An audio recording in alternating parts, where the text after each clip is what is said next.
Hello everyone, this is Jake from Down the Weeaboo Hole, and today we're going to be doing something a little different. The break week is finally over, and we can finally get back into the One Piece story. I'm super hyped to talk about today's chapter. It is a killer chapter of all things, super wild, super fun. So let's just talk about chapter 1029. And this week's cover story has Bonnie in a soba eating contest with sea otters.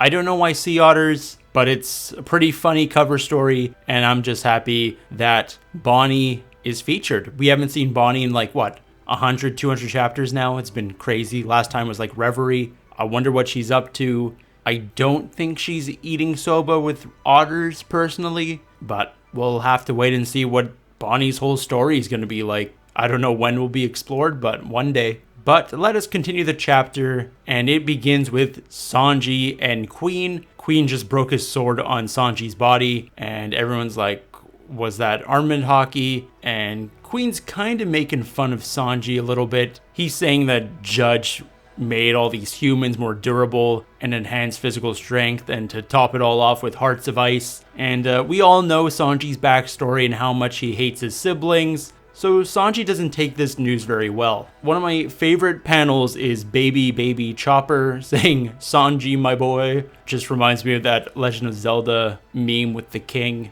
Hilarious stuff. But once hearing about that he might be like his horrible brothers, Sanji starts running away. He needs to think about what's going on and what's causing this. And then some of the Beast Pirates decide to shoot Sanji, and it doesn't even hurt him. But Queen's not going to let him run away, so Queen starts attacking him again and tells him to put on his raid suit. And sadly, that's pretty much the end of Sanji's part in this chapter. Personally, I think Sanji is being affected by his Lunarian blood, and that he's still a Germa experiment failure. I really think Sanji is a Lunarian, or like his mom was, and so he's like half. But I'm kind of curious on why his powers are starting to come out now. Was it because he was interacting with King a bit, and he's a Lunarian as well?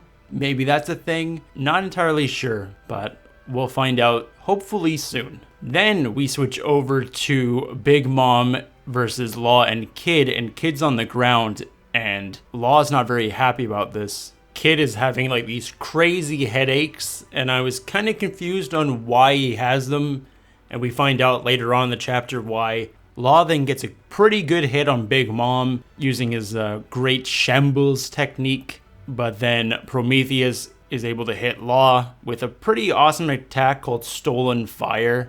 I like the little reference here saying that stolen is a type of German pastry, and then the mythical figure Prometheus is famous for being punished for stealing fire from humanity. So I really love the wordplay used for this attack, really smart. And then Big Mom does a crazy attack where she jumps in the air and does a super spin. I keep forgetting how nimble this old lady is. And she crashes into the ground, and it looks like Law is out for the count, and Kid's just having these horrible headaches. Then we switch over to Killer versus Hawkins, and Hawkins is smashing his head into a pillar, which is causing Kid's headaches, and Killer doesn't really know what to do. He wants to help his captain, but Hawkins has him kind of hostage. He has his soul or whatever, a straw man inside of his body for Kid, so if Killer kills Hawkins, he kills Kid. And it's during this fight that, first of all, I'm super impressed that Oda allows us to see this fight.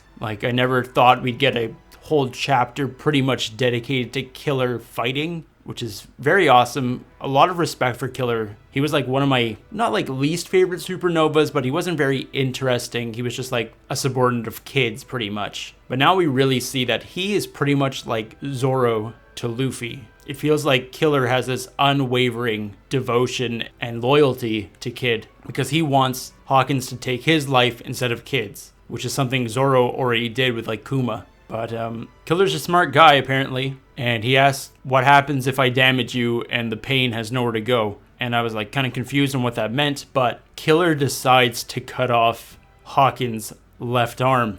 And if we remember, Kid doesn't have a left arm, so Kid doesn't feel any pain. It's just his robotic arm gets cut off, and I guess Kid might have been a little confused at that time.